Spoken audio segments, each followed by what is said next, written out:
Hello, and welcome to another episode of The Three Techs. I'm testing some new speakers here in the house from a company called Buchardt Audio out of Denmark. And these are their A500 active speakers. How did you find out about them? It's a company that I've been watching for about a year and a half now. They announced these early in 2020 for summer availability, and they just got them released in mid-August. And what kind of price range? They're just under $5,000. Obviously, it's a bookshelf speaker. It's small. It has 3 drivers. It has a tweeter and a woofer out the front, and then a second woofer out the back. And all 3 of the drivers have their own 150 watt Class D amplifier, and they're all sealed in separate chambers inside of the speaker cabinet. So they're completely isolated from one another. And also inside of the system, of course, are the amplifiers and 2 digital signal processors that do all of the electronic crossover and all the other processing the speakers need to do to present sound. What's the advantage of a Class D amplifier? The major advantage of a Class D amplifier is power consumption for power output. So they do a really good job of producing a large amount of power with physically smaller components. They have some disadvantages because they use switching supplies, or there is actually switching voltages inside of them. So sometimes some of the older ones actually cause noise in the system. The modern ones don't have that problem anymore. There's people that don't like Class D amplifiers just in general, but I don't think you'd find any problems with these. So these speakers are in a totally different price range than the Key 3s that we looked at previously. Yes, they are. It sounds like you're almost downgrading from the Key 3s to these speakers. I'm trying to simplify the whole system and bring it down to be a little bit more realistic. The Key 3s were here for business reasons, and I need something that's simpler and a little bit smaller. Got it. There are a few unique items about the A500s. The first item is the speakers themselves using a digital signal processor to do the crossovers and all the work that the DSP has to do in the speaker is also programmable and adjustable. So you can change what the crossover does with what they call master tunings. You can see that the cabinets are actually angled, gives you time-aligned sound signature out of the speakers, which improves the staging and the overall sound quality out of the speaker. The other thing that they do is they also provide that cardioid output pattern, and they can go close to the wall. So they're not out in the room as much as some other speakers need to be. The other part of the system that is absolutely fascinating with the speakers is they're wireless. There are no cables carrying audio to the speakers. It comes from a wireless hub. It's a new standard called WISA, so wireless speakers and audio. The WISA hub transmits a PCM signal at 24 by 96 to each speaker, and then there's no need for cables. It allows virtually every type of input, both digital inputs, analog inputs, and streaming services. So AirPlay, Bluetooth, Chromecast, Roon, Spotify Connect, virtually anything you can think of, that hub will actually talk to. So it makes it very easy for you to bring this into your home and work with almost any existing audio tools that you have already. Here's the remote for the hub. On the rear, you can see the inputs. So here's your analog input for your turntable or CD player, 3 optical inputs, a coax input, a 3.5 millimeter aux input, a USB audio in from some sort of USB device such as a computer, and HDMI ARC, which is audio return channel. So it has all of those inputs. Here's a pairing button, which you pair everything up with, and DC power in. And this is a third-party hub, you said, right? Yeah, Buchardt does not currently manufacture their own hub. I think that may change, but they're reselling this hub. So that makes for a pretty simple stereo system. The wireless hub is kind of a modern equivalent of an old receiver, where that acted as the place to switch between all your music or audio sources. That's absolutely correct. Same exact functionality is built into the wireless hub.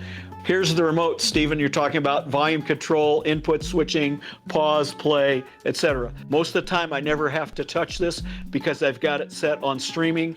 All of the data comes to the hub over Wi-Fi from whatever device I'm sending music to the hub with. What's going into the speakers is purely digital. There's no analog into the speakers. That's correct, although the speakers do actually have an analog input, and that's what that red wire you're seeing. What I'm trying to do is to make it smaller, fit in any room, make it easy to operate for anyone in the home, and make it sound good. The speakers are produced by a company in Denmark, and what you actually do is you give them the payment for the speakers.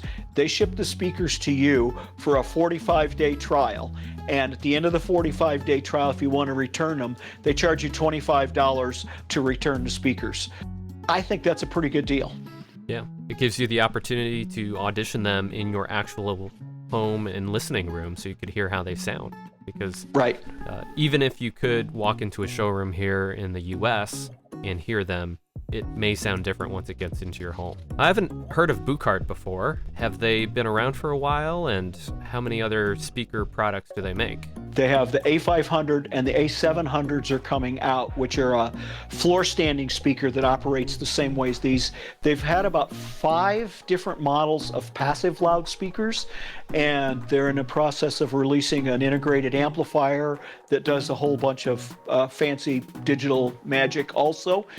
I think the company has been around since like 2014, 2016, something like that. Fairly young. So fairly young. Company. Fairly young. Yeah. Here's the front of the A500, and you can see the tweeter that's in this waveguide, how this is shaped. This is an aluminum waveguide. This is the mid-range and front-facing woofer. It's a paper cone with a rubberized surround, and it's what's called a long throw paper cone, so it can move a long way back and forth to move a lot more air. So that's the front of the speaker, and of course this is the walnut finish. One of the things I talked about a little bit earlier was the shape of the cabinet, and you can see the angles of the cabinet.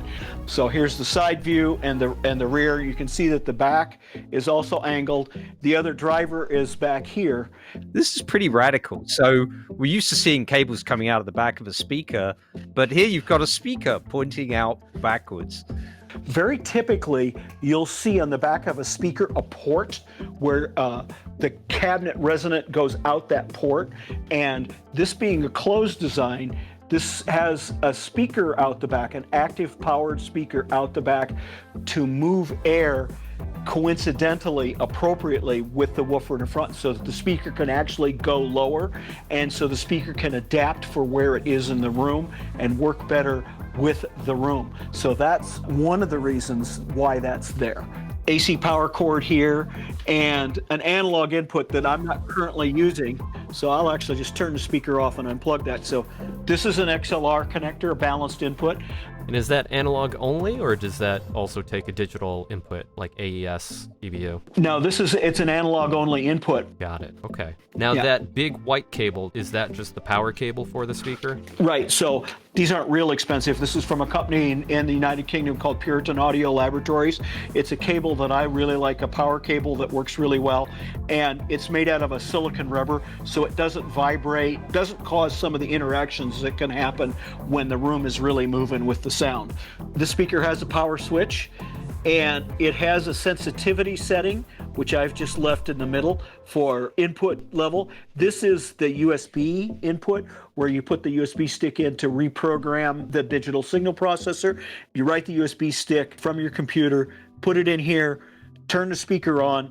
These lights, which we'll get into in just a second, run around in a circle once real quick, flash, and it's been updated. Do that to both speakers, and you have the system programmed with the new speaker settings. The other thing that's interesting, this speaker can be used in a bunch of different positions. So you can actually have this set up in a multi-channel system and use multiple of these speakers and select which location the speaker is set to in the system. The WiSA standard has now added the height for Dolby Atmos, so it's getting more sophisticated to reduce the wiring in your homes. It'll be interesting to see how this standard goes. It's fascinating to me. So that's a 7.1 configuration that's pictured in the back there? Potentially, yes. Although Buchardt does not recommend using subwoofers, you could pair a subwoofer up, but to be perfectly honest, I don't think I hear any need for a subwoofer with these. At one point I was going to try it, but at this point I'm not going to. I think the other reason why you might want a subwoofer is if you want to listen at a louder volume level, these speakers won't be able to go all the way down to 25 hertz at louder volume levels, so that might be a reason to add a subwoofer into the system.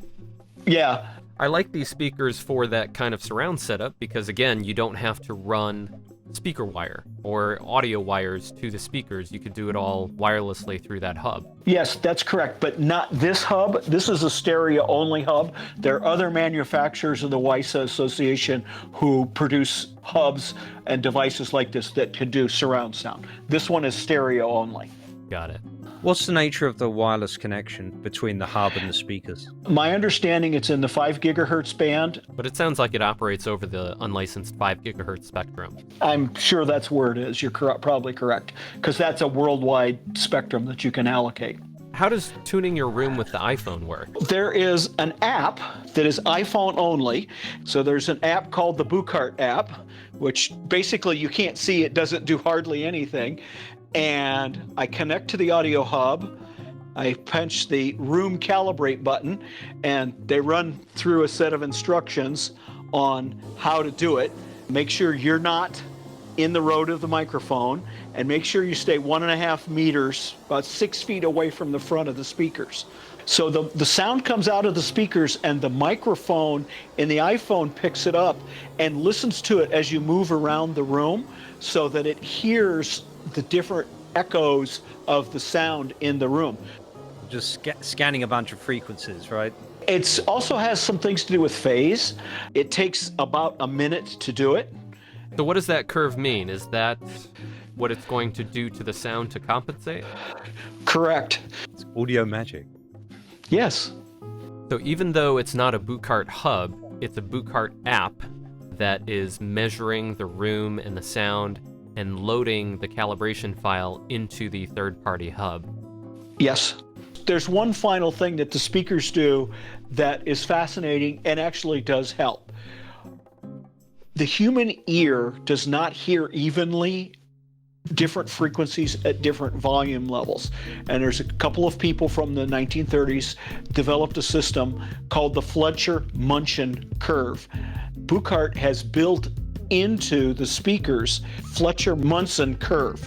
It compensates for the inability of the human ear to hear lower frequency sounds well at low volumes.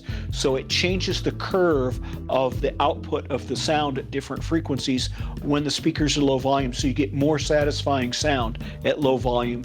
And Buchardt calls that low frequency enhancement. So Bob, do they sound any good? I've been emailing the CEO of the company, Mads Buchardt, and he suggested that I should probably give them 300 hours to fully break in. Wow. That's going to take up most of your 45 days. Yes, it will be very hard. Thanks, Bob, for showing us the Buchardt A500 speakers. I hope that they break in really well for you, and we're interested in hearing more about them. Thanks, everyone, for watching. Please like and subscribe if you want to see more videos like this. Until then, we'll see you next time on the 3 Techs.